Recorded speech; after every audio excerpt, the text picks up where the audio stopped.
नमस्कार, मैं हूँ पॉलिटिक्स बाबा और अज़रबैजान ने भारत और फ्रांस को एक चेतावनी दी है, वार्निंग दी है कि आप अर्मेनिया को हथियार नहीं बेच सकते। यदि आप हथियार एक्सपोर्ट करेंगे अर्मेनिया को तो हम युद्ध की स्थिति में आ जाएंगे और ये कहीं न कहीं युद्ध की तरफ कदम बढ़ाए जाएंगे। मतलब सीधी-सीधी भारत और फ्रांस है ना उसको चेतावनी दे रहा अज़रबैजान कि आप इस प्रकार से अर्मेनिया के सपोर्ट में नहीं आ सकते, उसे हथियार नहीं बेच सकते।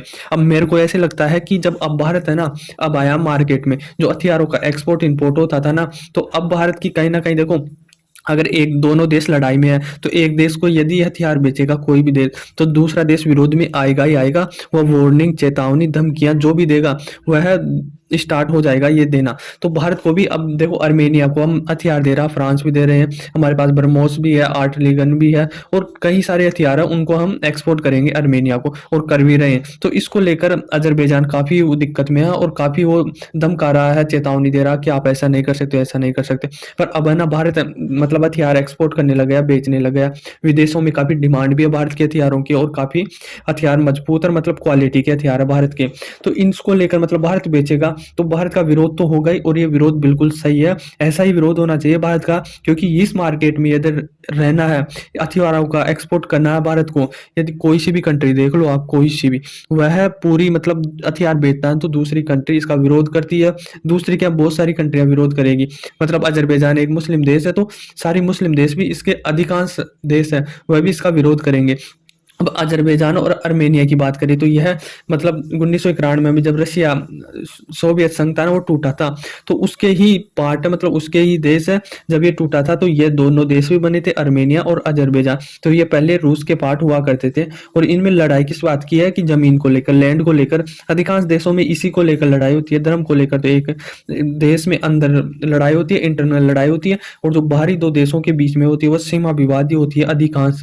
अब इन दोनों देशों की जो धर्म की बात करें तो एक में तो क्रिश्चियन है, अर्मेनिया में तो क्रिश्चियन कम्युनिटी रहती है और अजरबैजान में मुस्लिम कम्युनिटी रहती है। तो इसको इस प्रकार से ही सपोर्ट किया जाता है। देखो, अजरबैजान को टर्की हो गया, पाकिस्तान तो इसे देश ही नहीं मानता, जैसे इसराइल को नहीं मानता ना पाकिस्तान देश, तो इसे अर्मेनिया को देश ही नहीं मानता।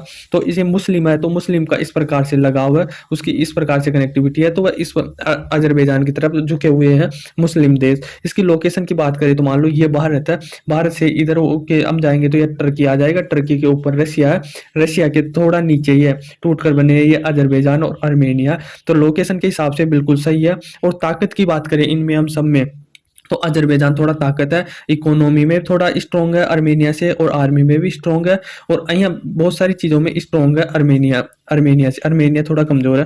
पर जो रूस है ना, रूस, इनके एक ट्रीटी साइन हुई है कि यदि अर्मेनिया पर कोई आक्रमण करता है तो रूस उसका साथ देगा, रूस उसमें लड़ाई में लड़ेगा अर्मेनिया के साथ। पर अभी कुछ दिक्कतें आ गई है और रूस का झुकाव थोड़ा मुस्लिम देशों की तरफ हो गया है, तो इसको लेकर अर्मेनिया को खराब लगा कि इस टाइम ही हमारे काम नहीं आया। मान लो ये हमारा मुश्किल दौर चल रहा है, अजरबैजान हमारे हमारे ऊपर युद्ध करने की स्थिति में है, इधर टर्की भी उस पर युद्ध करने की स्थिति में है, तो दोनों बीच में से वो दोनों मतलब गुट गया दोनों तरफ से। तो इस तरफ उसे रशिया की जरूरत थी, पर रशिया इस प्रकार उसे इग्नोर कर रहा है। तो अभी हाल में मतलब अर्मेनिया भी उससे काफी रिश्ते टूट चुके हैं और ये अलग अलग देशों से जुड़ रहे हैं। भारत उसके लिए काफी इंपॉर्टेंट कंट्री है, हथियारों से भी, हथियार भी देते हैं, मेडिकल भी सप्लाई करते हैं और कहीं ना कहीं इकोनॉमी भी हम मदद कर देते हैं, क्योंकि हमारा एक्सपोर्ट इंपोर्ट काफी अच्छा होता है, क्योंकि इसकी ज्योग्राफिकल लोकेशन भी काफी अच्छी है। अब देखो इसमें क्या होता है, हथियारों का जो भी देश एक्सपोर्ट इंपोर्ट करता है ना, तो उसका विरोधी होता है। मैं आपको एक एग्जांपल दे देता हूँ कि यदि अर्मेनिया के पीछे कोई स्ट्रॉन्ग प्लेयर है ना, मान लो कोई भी ताकतवर है, तो मान लो अर्मेनिया कमजोरी है पर उसको अजरबैजान हरा नहीं पाएगा। इसका एग्जांपल ये है कि यूक्रेन और रशिया की युद्ध चल रहा। अब रशिया कितना ताकतवर है आप देख लो, उसके पास सब इकोनॉमिकल भी स्ट्रॉन्ग है और आर्मी भी स्ट्रॉन्ग है और उसके हथियार भी काफी स्ट्रॉन्ग है, दुनिया में जाने जाते हैं, वो एक्सपोर्ट करता है बहुत ज्यादा। तो उसके, वह यूक्रेन उसके आगे कुछ नहीं है, वह मतलब एक दिन दो दिन में समाप्त कर दे यूक्रेन को।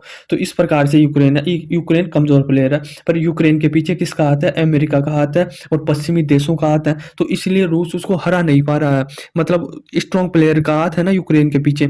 इसी प्रकार से अर्मेनिया के पीछे भी स्ट्रॉन्ग प्लेयर है, जैसे फ्रांस है, भारत है और अमेरिका भी इसकी तरफ ही है, अर्मेनिया की तरफ। तो अजरबैजान इसका कुछ नहीं कर पाएगा, भले ही वह थोड़ा बहुत स्ट्रॉन्ग हो अर्मेनिया से, पर ऐसा कुछ नहीं कर पाएगा जिस प्रकार से रूस इतना स्ट्रॉन्ग होकर यूक्रेन का कुछ नहीं बिगाड़ बिगाड़ पा रहा। क्यों? क्योंकि उसके पीछे अमेरिका है, अमेरिका उसको फुल सपोर्ट कर रहा है। इधर हमास और इजराइल का एग्जाम्पल ले लो, ये भी इजराइल बहुत ताकतवर है और इजराइल तो मतलब हमास के पीछे कुछ नहीं है, मुस्लिम देश है काफ़ी ज़्यादा, पर वह इतना स्ट्रोंग नहीं है। तो इजराइल उसको काफ़ी हद तक धो रहा है और काफ़ी हद तक अपने युद्ध में बढ़त बना चुका है इजराइल। तो इसके हमास के पीछे भी यदि कोई स्ट्रोंग होता है तो इजराइल इतना इफेक्ट नहीं डालता।